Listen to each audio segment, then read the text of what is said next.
Hello, everyone. Welcome to Cold War Lecture 1. I want to open with these two images here. On the left is a map of the world during the Cold War period. And what it shows is NATO countries in navy blue. That's, of course, the United States, Canada, Britain, most of Western Europe, a lot of Western Europe, Turkey. And in light blue, the other U.S. allies, the ones that are either direct allies of NATO or heavily leaning that way. In red is the Warsaw Pact, which includes not only the Soviet Union but the countries of Eastern Europe that were dominated by the Soviet Union. And in pink is Communist China, and in the sort of orangey colored ones are socialist countries that are sort of leaning towards the USSR. Okay, and the picture on the right is a poster from the Cold War period, Cold War paranoia period. Is this tomorrow? America under communism. It shows Americans being attacked by communists from various countries, and it shows the American flag being burnt. There's another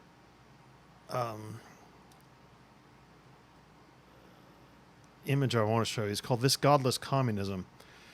And it comes from the first page of, there was a comic series called The Treasure Chest, which was published from 1946 to 1972. And this issue was called The Godless Communism. This is because the Cold War led to widespread fears of a communist takeover in the United States. Now, the thing about this is that a takeover was far beyond the capacity of the tiny American Communist Party, or beyond the capacity of the Soviet Union. Okay. This issue warned of the danger that communists might overthrow the government, and detailed the horrors of life in a communist America, including the jailing and arresting and jailing of priests and ministers. It was actually circulated to Catholic schools by the Roman Catholic Church and contained an introduction by J. Edgar Hoover, who was the head of the FBI. And I don't know if any of you watched The Man in the High Castle, which was an Amazon series, I think, 4 or 5 seasons, about an alternate world in which the Nazis, which the Germans and Japanese win World War II, and they take over the United States. And this cartoon has a lot of similarities to that. There's also a novel called The Man in the High Castle from the early 60s. And you see here a family sitting around watching TV, and the announcer on the TV saying, "This is the voice of your communist government speaking. Today, communist forces have completed the occupation of your country. The United States no longer exists. It is now the Union of Soviet States of America. Long live the USSA." And that is one of the great worries of this period for a lot of people. Although you need to know that most people did not worry about this happening. Most people realized that it was very, very unlikely. All of this was mostly paranoia, and these comic books, for instance, weren't very popular. More sort of normal Cold War comic books were ones like Captain America, where Captain America would fight Nazis, but also sort of loosely, vaguely based totalitarians based on the Soviet Union. Okay. So let me say, in this lecture, we're going to look at the origins of, in these 2 lectures, we're going to look at the origins of the Cold War and the idea of freedom, Truman's presidency, and the anti-communist crusade. And one way to think about the origins of the Cold War is to think about what series of events and ideological conflicts prompted that Cold War. Remember, the Cold War lasts a lot longer than World War II. World War II is sort of the jumping off point. After World War II, the U.S. possessed just enormous industrial capacity. The largest Navy and Air Force in the world. The Army, by the way, was demobilized. The Army is the branch of the military that can be mobilized the most quickly and can be demobilized most quickly. But it's important to have a very large standing Navy and a very large standing Air Force because they're technically more complicated, technologically more complicated. The U.S. also had the only atomic bomb in the world. This made it basically the most powerful nation on Earth. Now, FDR had wanted to return to the isolation. FDR had wanted to avoid a return to the isolation of the post-World War I era. Remember, that's the 1920s. And he believed the United States should lead efforts to establish cooperation, democracy, and prosperity across the globe, in part through new institutions such as the World Bank and the United Nations.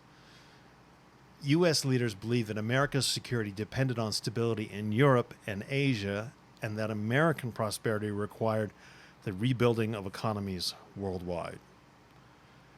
The chief obstacle to American leaders' vision of a post-war world seemed to be the Soviet Union. Okay.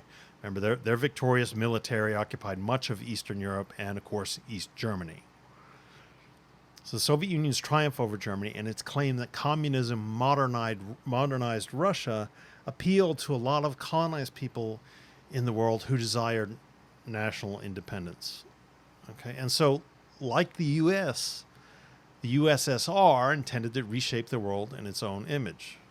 Now, though Americans knew the Soviet military was too weak to directly threaten the United States, they accurately recognized Soviet intentions to dominate Eastern Europe, and we'll also talk about the domination of Cuba and some of South America later on.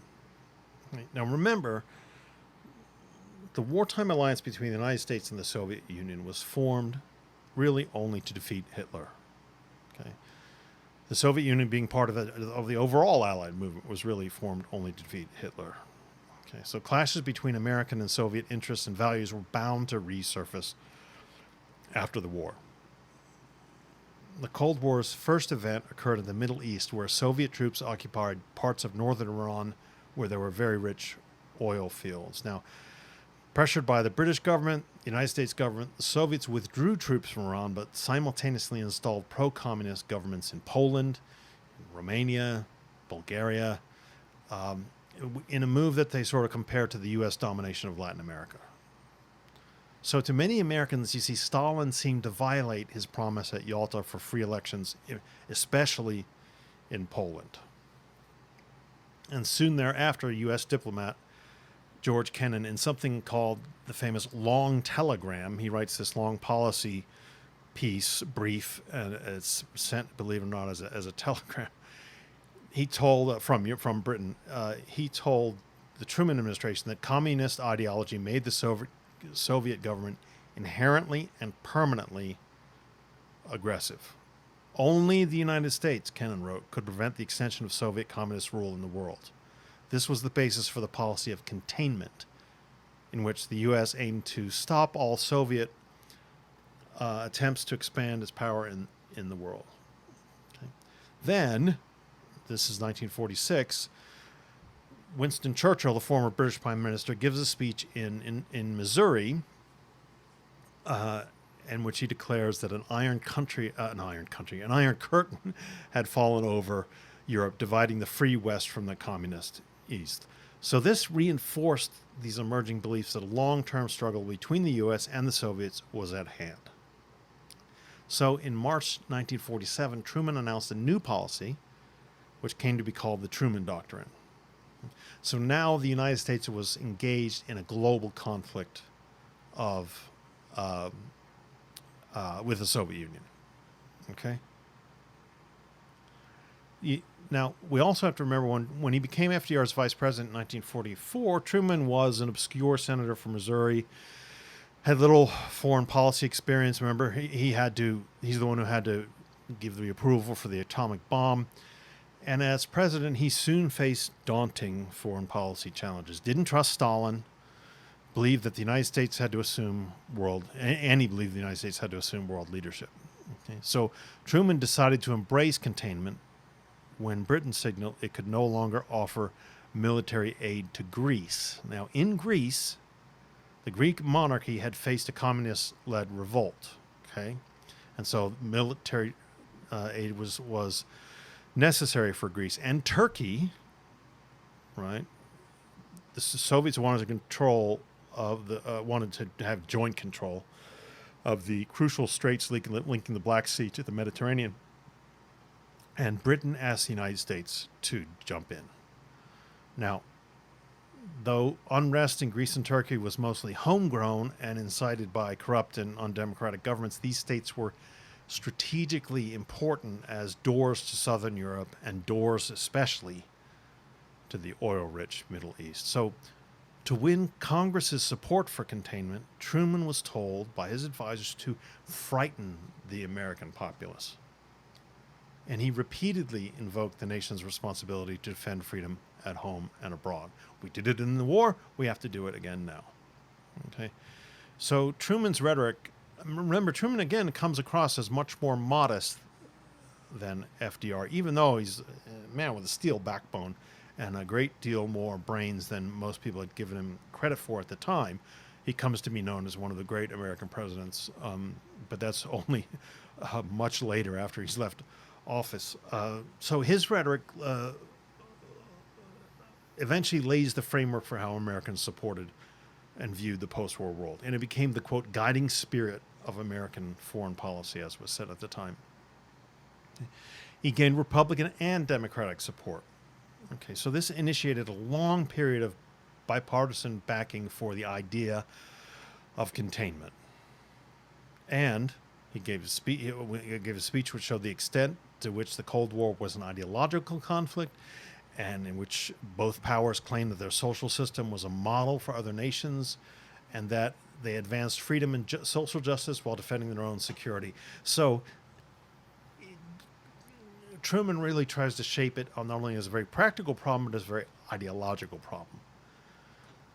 Now, Congress approves this military aid to Turkey and Greece, rescued these governments, checked Soviet power there, and Truman, through his speeches and policy, committed the U.S. to a permanent responsibility in the world and set a precedent both for U.S. support of undemocratic, anti-communist regimes and for the creation of military alliances against the Soviets. Okay.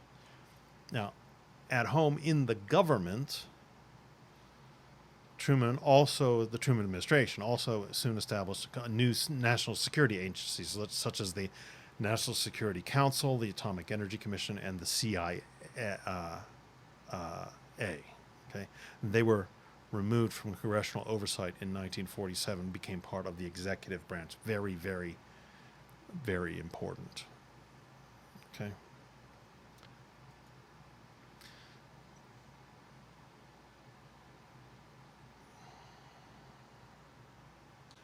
Now, also important was post-war recovery. Okay, potential military action was really only one element of containment. Secretary of State George Marshall outlined in a speech in June 1947 a plan in which he committed the United States to spending billions of dollars to finance Europe's economic reconstruction.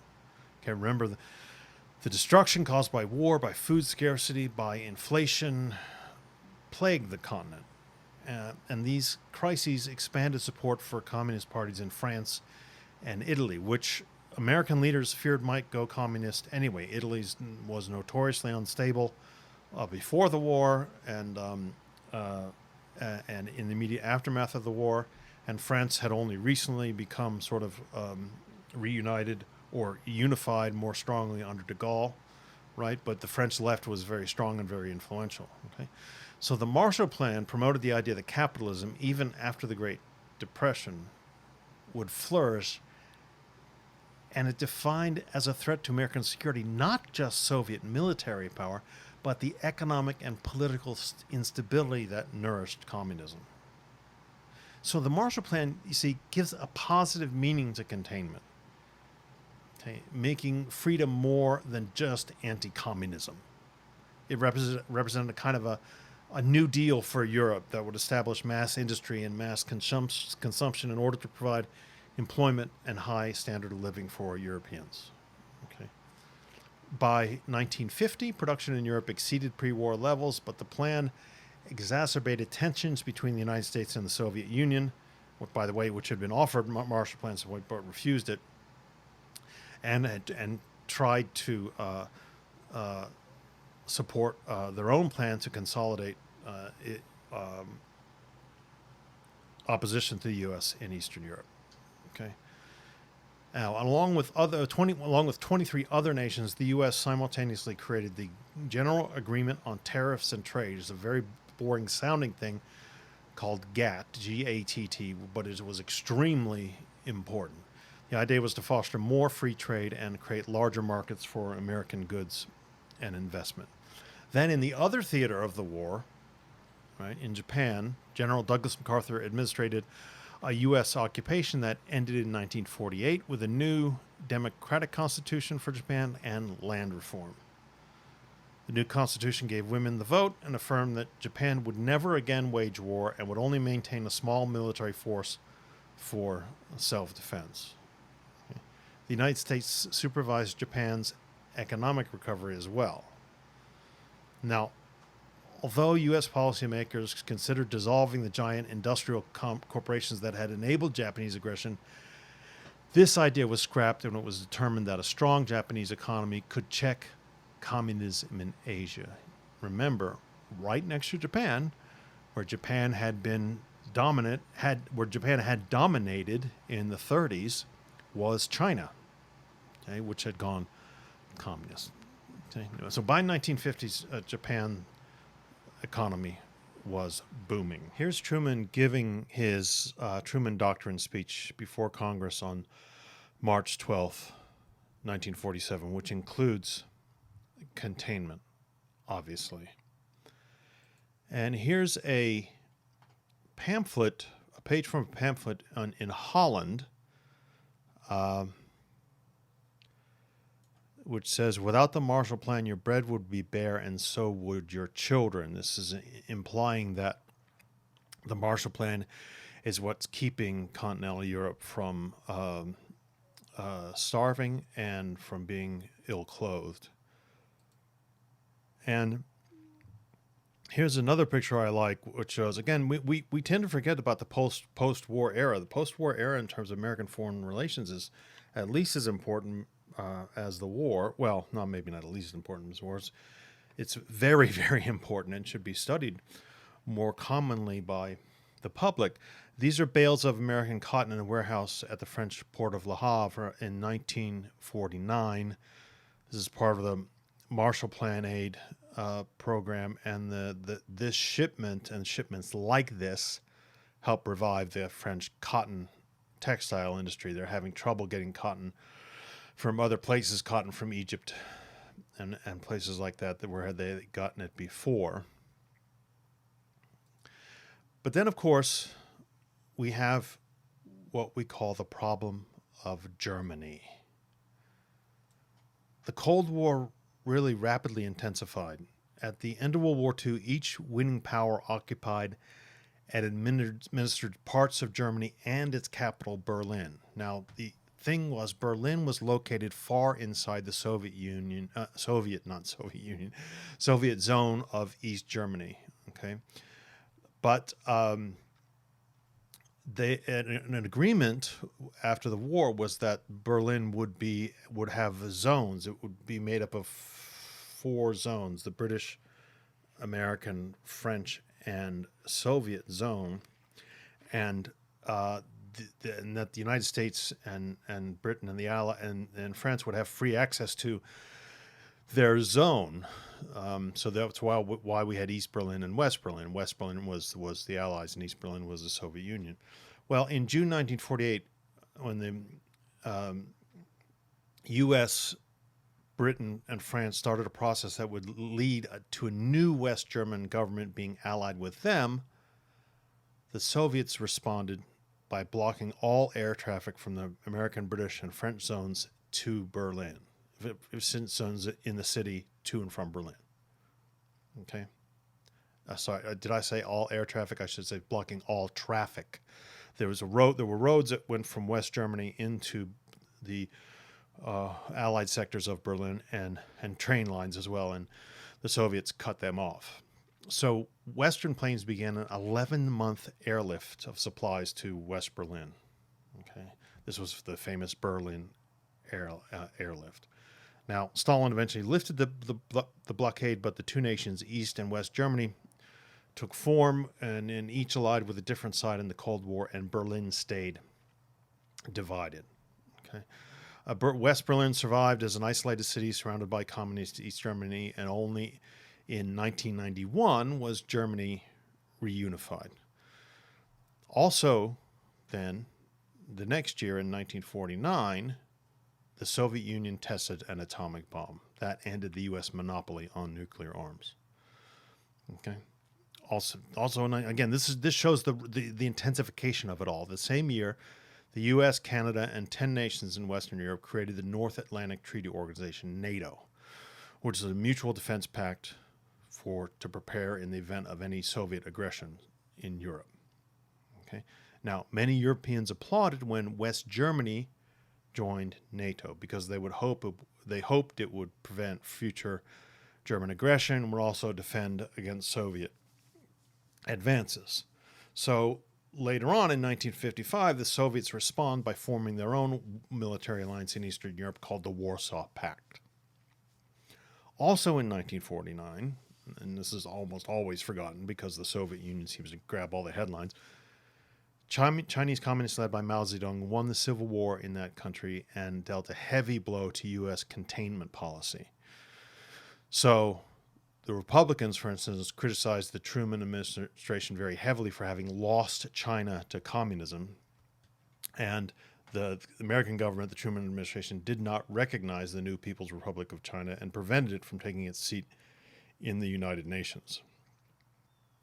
Okay, now until the 1970s, the U.S. defended the exiled regime in Taiwan as China's legitimate government.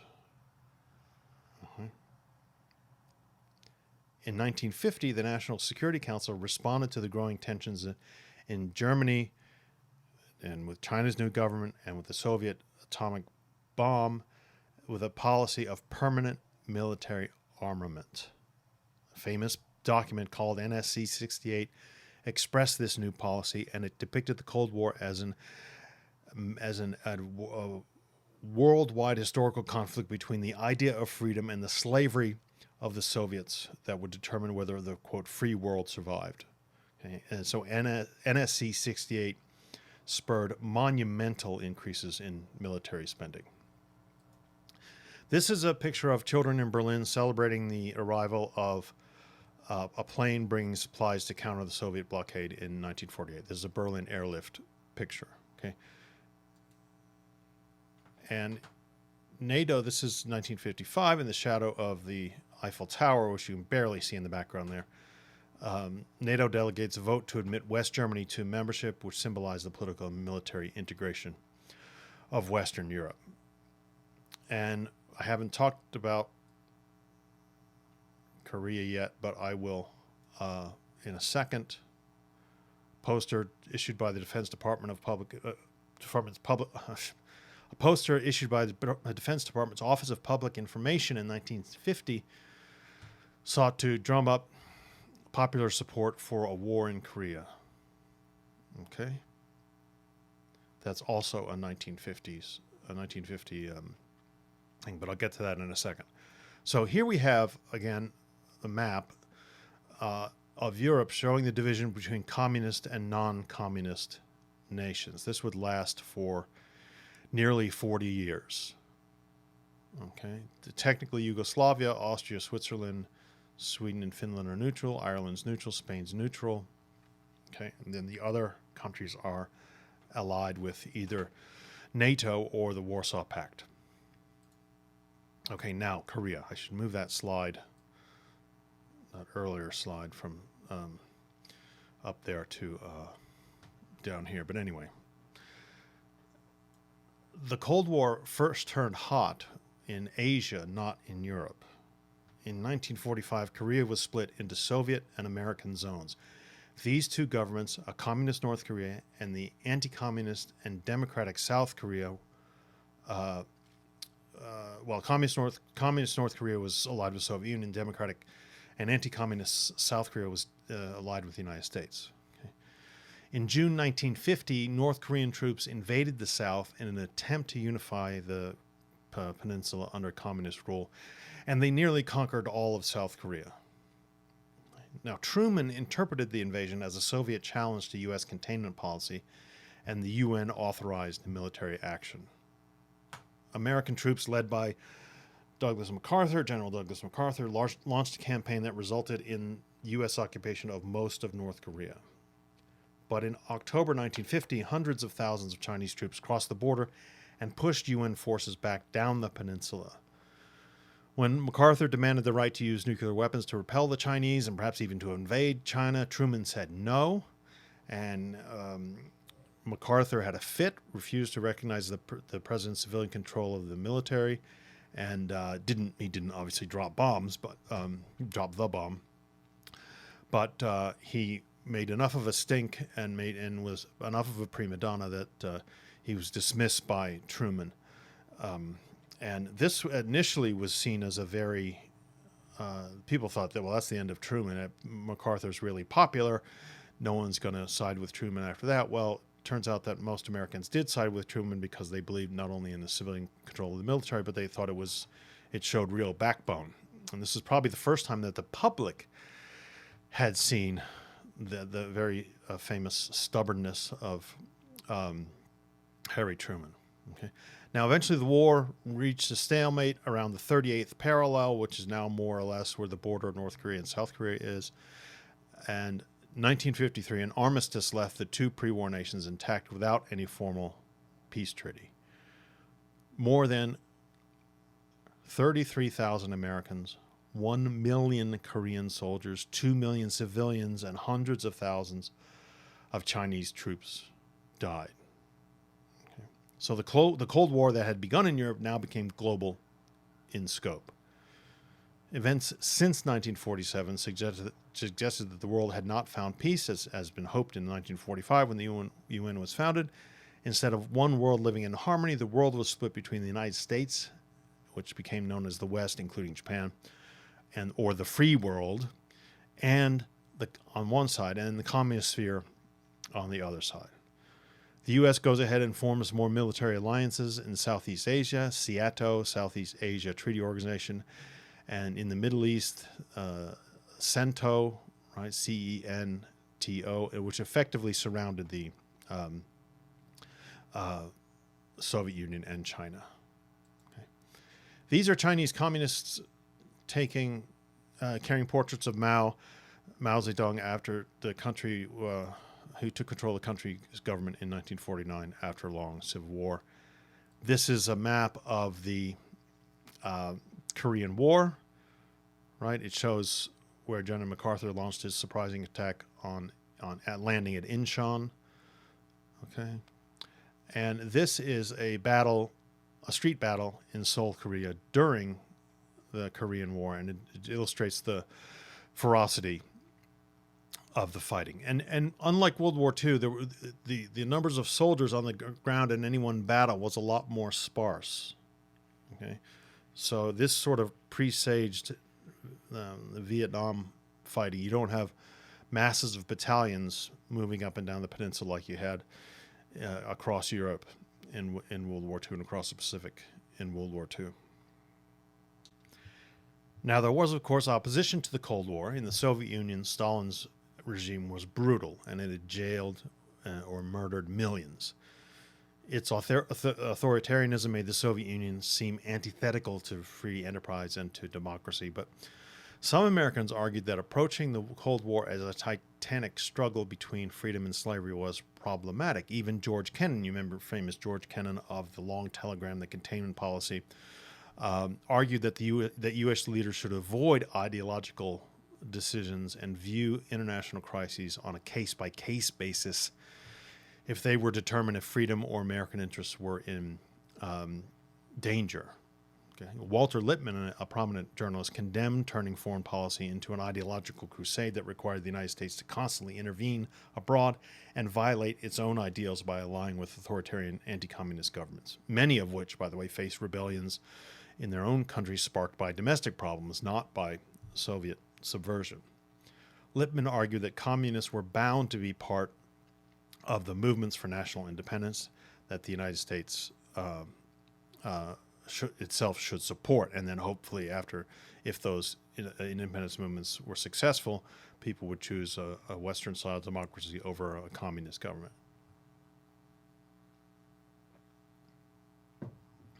The war elevated the awareness in the United States about imperialism and decolonization, even as anti-colonial movements used the Declaration of Independence to make claims for self-government. For instance, eventually the North Korean Declaration of Independence reads almost exactly like the American Declaration of Independence, but that's a little bit down the road. Some liberals and black leaders pressed Truman to promote decolonization, and in 1946, the U.S. gave independence to the Philippines. But the Cold War saw the United States retreat from the pressure that FDR had exerted on America's European allies to grant sovereignty to their colonies.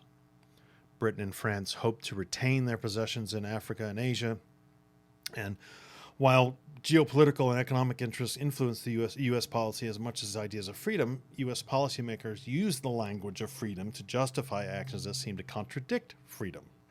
Okay? Even extremely repressive governments that were included in the, quote, free world even extremely repressive governments were included in the, quote, free world as long as they were anti-communist. Okay, so for instance, one of these was South Africa, where, an apartheid regime preserved white supremacy and suppressed the black population, the overwhelmingly black population and overwhelming majority of people in South Africa. All right. Now, the interesting at home is that Cold War helps reshape ideas of American freedom, and we should ask ourselves and keep this focus question in mind: is how did that happen? Okay, now remember, the Cold War is an ideological conflict in which both sides sought to win support across the world. Freedom was central to mobilizing public opinion in the United States, and in the 1950s, it was a prominent theme in academia, in the media, in mass culture, and government. The Cold War set boundaries for understanding freedom. Culture and history were mobilized for the Cold War. Historians, for instance, argued that the American creed of pluralism, tolerance, and equality had always defined American life, and they tended to play down the ways in which race and ethnicity had restricted freedom. Okay? The federal government pressed Hollywood to make anti-communist films from which all references to racism were to be removed. This was a program called Militant Liberty. The CIA and the Defense Department patronized the arts, enlisted actors, dancers, and musicians to portray the superiority of American values at home and abroad, and sponsoring magazines, sponsoring academic conferences that all did the same thing. The CIA even funded the controversial abstract expressionist artist, Jackson Pollock. Okay, I don't know if you've seen Jackson Pollock's art. You'll see it in a second. They were said to embody cultural freedoms that were absent in socialist nations. And the CIA also funded the Museum of Modern Art in New York. Okay, now this was controversial with some members of Congress who preferred the Norman Rockwell portrayal of small town life. The State Department assembled a diverse exhibition of contemporary American artists, but it abandoned the project and sold the works at auction. And eventually they were exhibited in 2013 at Indiana University with the overall title "Art Interrupted." Very, very interesting exhibit. If you can Google that, you'll find it very easily and find the images of the paintings and the artworks. The Cold War's other master concept was totalitarianism. First used in World War II to describe fascist Italy and Germany as aggressive ideological governments that harshly controlled all of civil society and denied the rights and alternative values that might lead to social change, the term soon came to describe the Soviet Union and its allies. Okay. This concept helped spread the belief that powerful governments were the greatest threat to freedom. Whatever the Soviet Union supported was automatically deemed antithetical to freedom. The American Medical Association, for instance, launched the largest public relations campaign in history against Truman's proposed national health insurance, calling it socialized medicine. Here's a poster for a film called The Red Menace, one of the numerous anti-communist films produced by Hollywood in the 1950s. This is a terrible movie. It's one of the things about Hollywood. They agree to do all this stuff, but then they certainly didn't commit money to it the way they wanted to, the way they committed money to blockbusters. So the movies are almost universally crappy, fifth-rate actors, poor scripts, lame staging and plotting and all that sort of stuff. So they look hilarious now because they're so bad in terms of Hollywood quality, but they're important for us to look at because that's exactly what was being promoted by the government. Okay, now here is the famous Jackson Pollock. Okay, these are visitors to the Museum of Modern Art in New York looking at a work by Jackson Pollock. Okay, his paintings exemplify the artistic school of abstract expressionism, and he would take a nail and put it in the bottom of a paint can and then run it over the canvas, sort of sway it over the canvas to give it this dripping effect, right? In fact, the wags called him Jack the Dripper. Okay, so and because they're abstract, the paintings had no recognizable subject other than reminding the viewer of how Jackson Pollock had created them by flinging paint at the canvas. He didn't just do the nail in the can and drip the paint. He also flung it with a brush. And Pollock's big statement was, "I want to express my feelings rather than illustrate them." And this is another painter. This is Mark Rothko. His work seemed to exemplify American artists' freedom from the constraints of European traditions. Okay. Mark Rothko's painting here is just called, it was just red, has no subject other than the color itself. And the different shades of red meant to invoke what Rothko called the basic human emotions: tragedy, ecstasy, and doom. Now, the Cold War also shaped the idea of human rights. World War II's atrocities and the Four Freedoms and Atlantic Charter sparked calls for a new global order ruled by universal rights for all humanity. The war crime trials of German officials showed that the international community could hold individuals accountable for violations of human rights. In 1948, the UN General Assembly adopted the Universal Declaration of Human Rights, which is drafted by a committee headed by Eleanor Roosevelt, the widow of the former president. And it declared that all people should have the basic rights to freedom of speech and religion. They should be free from arbitrary government, that is, government where laws are enforced by whim rather than by the courts, and should enjoy social and economic entitlements such as housing, education, healthcare, and an adequate standard of living. The document couldn't be enforced anywhere, but its assertion that governments were accountable for the way they treated their citizens became widely accepted. Okay. Human rights. This cartoon from 1947 depicts delegates to a meeting of the UN Human Rights Commission as unruly school children. Eleanor Roosevelt, the teacher on the right here, lectures delegates from various countries about human rights. Now, children, she says, altogether, the rights of the individual are above the rights of the state. And at the lower left, John Foster Dulles, American delegate, aims a slingshot. You can't say, I'm sorry, the resolution is not so great. Aims a slingshot at the Soviet ambassador to the UN, who's there on the bottom right-hand corner, standing there with a dunce cap. And Charles Malik of Lebanon offers the teacher an apple. Several delegates seem bored. Others are attentive. If you look closely, you can see which countries are represented, or if you find a picture with better resolution, then that will help you. So this is very much a critique of the idea of the Human Rights Commission, because the idea is a noble idea, but when it comes to the nitty-gritty of countries actually doing it, that's a whole nother question. Okay, now let's talk about the Truman policy and domestic initiatives.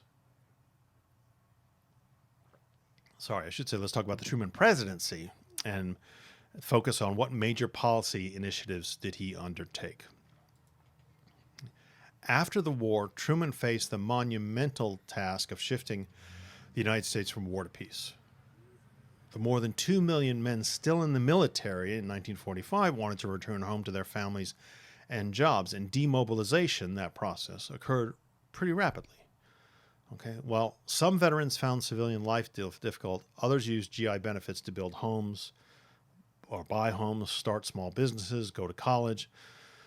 Most veterans went into the labor force, which transferred jobs from more than 2 million women workers. And the government dismantled wartime agencies that had regulated industry and labor and set price controls. Now, this sparked immediate inflation.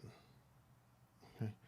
So, backed by Democratic liberals and unions, Truman in 1945 tried to revive New Deal policies with a program he eventually called the Fair Deal. This would improve the social safety net and raise standards of living.